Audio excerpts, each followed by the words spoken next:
Welcome YouTube to my first ever Eye2eyE. In this test, I will be comparing a Acer Predator X34 on the left versus a Benq XR3501 on the right. Now, we're going to start this test off with the 3D Mark graphics test, and the first thing I wanted to do this test for was to check color depth and crispness and lighting and all the aspects of a monitor. Not only does it work out your graphics card, but it also gives you a pretty good idea of how good of a monitor you have sitting in front of you.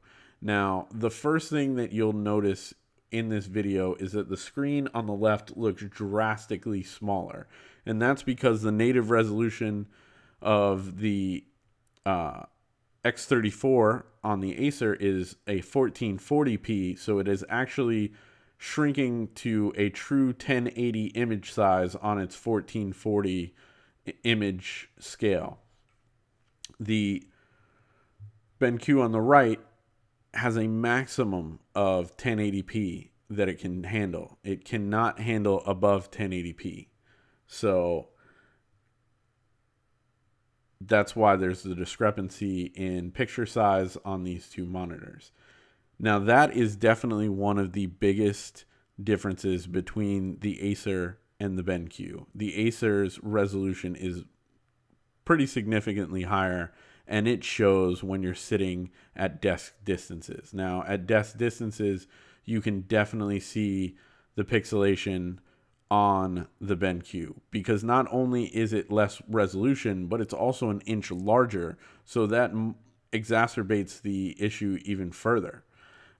Another quality that I wasn't quite expecting and didn't really expect to see was that the Acer on the left has more color depth. You'll notice when you look at different colors on that screen, for instance, when it zooms in here and you're looking at the rock face behind these two characters, on the Acer, you can see more gradients of whatever color it's trying to display, be it the gray and the black and the red on the rocks, or the blue, or whatever. There is definitely a larger gradient of those colors on the Acer than there is on the BenQ. The BenQ, however, does get to some astonishing black levels that just look awesome, because a lot of people will judge how good a monitor is by how bright it is, but a monitor should be judged by the level of black that it can reach, and the BenQ definitely can get a little bit more black than the Acer. A little bit of background: the system that this is running on is a Core i7 5820K and a GTX 1080 graphics card with 32 gigabytes of DDR4 memory. So it's a pretty substantial system and can handle most of the tests that I'm going to throw at it. Now back onto the monitors. The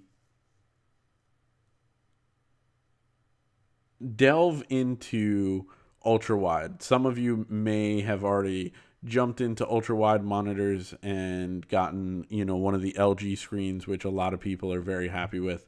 And some people might be on the verge or contemplating going to an ultra wide setup. I myself wanted to try it because I previously had a dual and a triple monitor setup, and I thought by going to an ultra wide I would be able to mitigate having the need for a dual setup, and at most could use a secondary monitor to just monitor news feeds or chat channels or whatever, and social media, and then have one to do my workstation stuff on, such as my YouTube editing. And I will say that going to an ultra wide monitor is not quite like going to a double wide setup, a two monitor setup. It is more seamless and definitely more user friendly and less issues, and it's definitely better. Not to mention your graphics card, even though it's, you know, projecting more pixels onto the screen because of the increased resolution, but it doesn't have to send two signals out, and it makes it actually a little bit easier on your graphics card. So there are definitely benefits. I highly suggest that if you are considering going ultra wide, that you do so, because it is awesome, especially for video editing. There's some annoyances of going to the ultra wide format, such as watching movies, getting the aspect ratios right, especially watching YouTube. YouTube, when you watch something in full screen, puts these lovely black bars that parallel the image on the left and the right, kind of like the black bars that you're used to getting on your old TVs on the top and the bottom of a widescreen picture, just because it is a larger aspect ratio than YouTube is formatted for. So those are slight annoyances, but not deal breakers.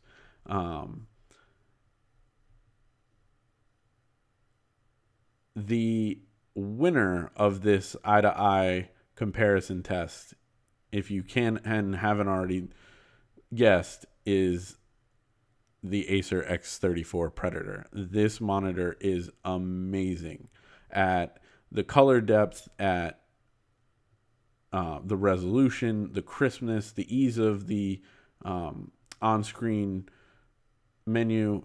Just it's very well polished and a quality monitor. Now, if you're asking, is the BenQ worth it? I'm going to personally say the Acer is worth the $400 larger premium, because of it has a nicer looking stand. You get the little under LEDs on the screen, which are actually quite nice, and they add a little nice touch to it. But it's definitely worth it. In the totality of the monitor, it is a better monitor. In this test here, it's showing you the IPS glow and the screen uniformity of the blacks. And in this test, it's showing you its capabilities of 100 hertz refresh rate. And then in the last test, it's going to show you its capabilities of not getting any tearing with the G-Sync test that is going to come up at the end. And once you see all these things combined, you get G-Sync, you get 1440p resolution, you get nice fit, finish, polish. It's just awesome and definitely worth it. And here, if you look, you can see the pixelation that I was talking about earlier on the right hand screen on the BenQ. Now here's the tearing test. The BenQ does well here. Obviously it's not bad, but it's not the best either. So thanks for watching, guys, and I'll catch you guys next week.